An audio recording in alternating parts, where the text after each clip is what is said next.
ज़ालिमो ये तुलना गटकार ज़ालिमो ये तुलना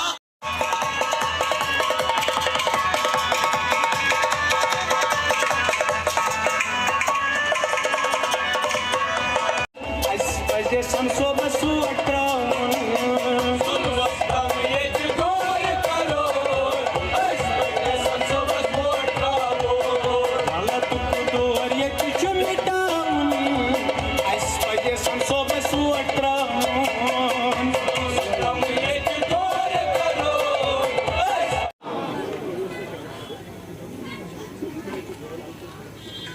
आज शायद रूहुल्लाह साहब की तकरीर से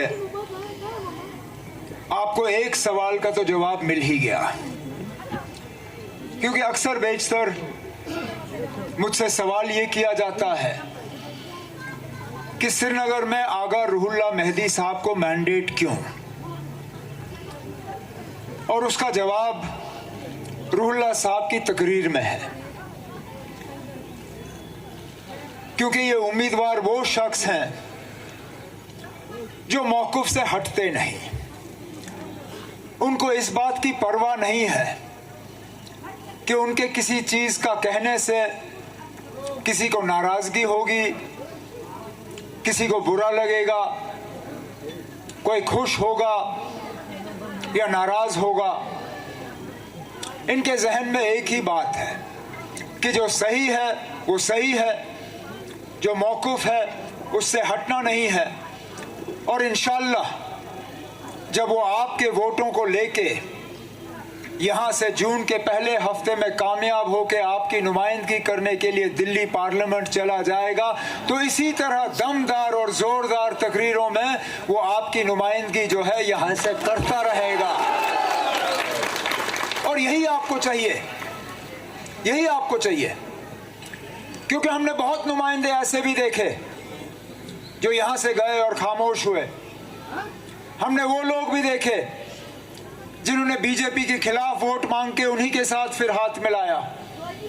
हमने वो लोग भी देखे जिन्होंने यहाँ के काम रोके, जिन्होंने यहाँ की माइनिंग रोकी, जिन्होंने यहाँ जहलम का जो रेत निकलता है उसके ठेके रोके।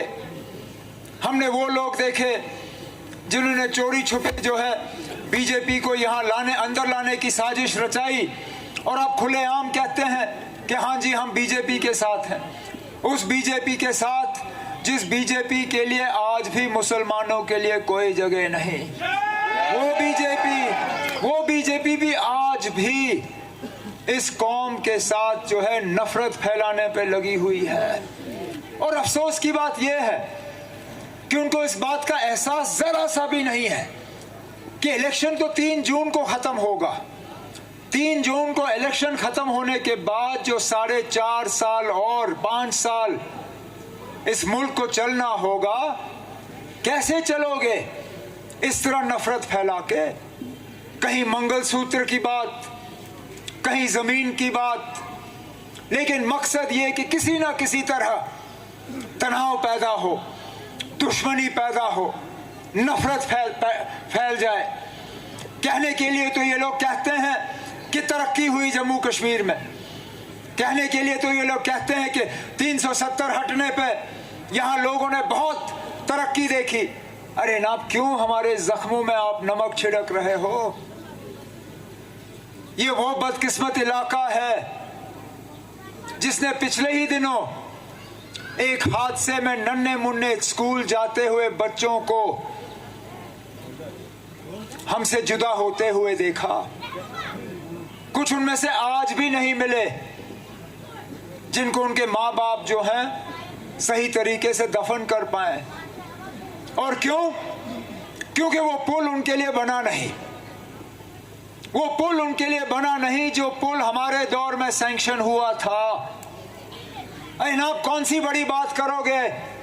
आप कारखानों की बात करोगे, आप इन्वेस्टमेंट की बात करोगे, आप टनलों की बात करोगे, आप हवाई अड्डों की बात करोगे, आप रेल की बात करोगे। अरे जनाब, सिर्फ इस पुल की ही बात करें, समझाएं यहाँ के लोगों को आखिरकार क्या वजह थी कि उन मासूम बच्चों को किश्ती के जरिए ये दरिया पार करना पड़ा, जबकि उनके लिए एक पुल का प्रोजेक्ट तैयार हुआ था। वो कौन सी मजबूरी थी बताएं? क्योंकि हमें तो गए हुए अब 10 साल हो गए, हमें हुकूमत छोड़े हुए 10 साल हो गए। हमारे बाद जो आए, जो आज दोबारा आपसे वोट मांग रहे हैं, जिन्होंने 2014 में एक लिबास पहन के मांगा था, जो आज दूसरा लिबास पहन के मांग रहे हैं, कम से कम वो इस बात का जवाब दे कि जब आपने अपने कीमती वोटों से उनको जितवाया, मैं भी उस वक्त उम्मीदवार था, मैं रह गया, मुझे छोड़ के आपने उनको पसंद किया, आपके वोट लेके उसने किया क्या? क्या फायदा किया आपका, आपके लिए उसने? यहाँ की